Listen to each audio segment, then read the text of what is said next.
Hi everyone, thank you so much for stopping by and watching this tutorial.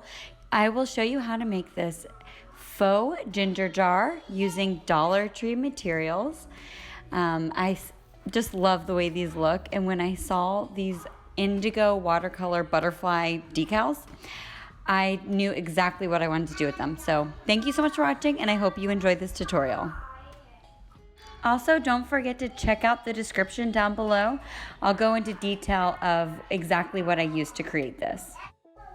The first thing I did was take my clear vase, I flipped it over, and then I just took this little lid of this tiny little jar and I'm gonna place it on top and glue it using E6000 glue.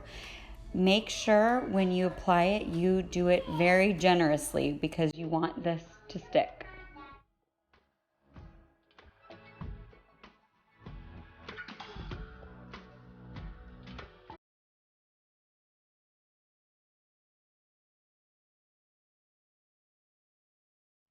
Once you've glued the lid on, you're gonna go ahead and spray paint it.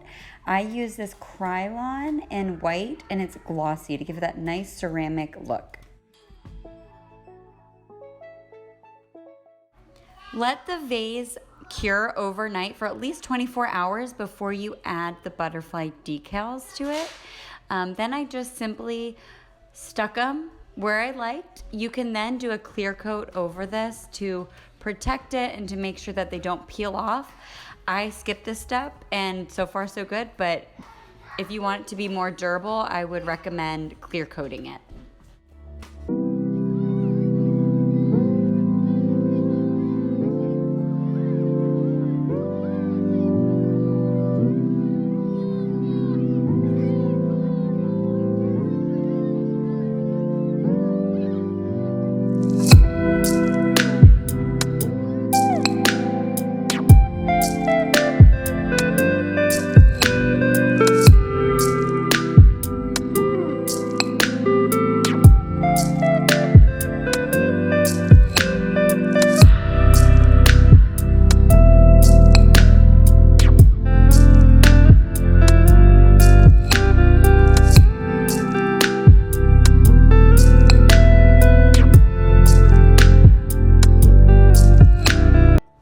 And that's all there is to it. This probably was my easiest DIY and I just love it so much. I have it right now on my built-in shelf, although I do like to move it around in different locations. But if you've made it, please go ahead and tag me, Coffee Crafts and Chaos, over on Instagram. Thank you so much for watching. Have a blessed day.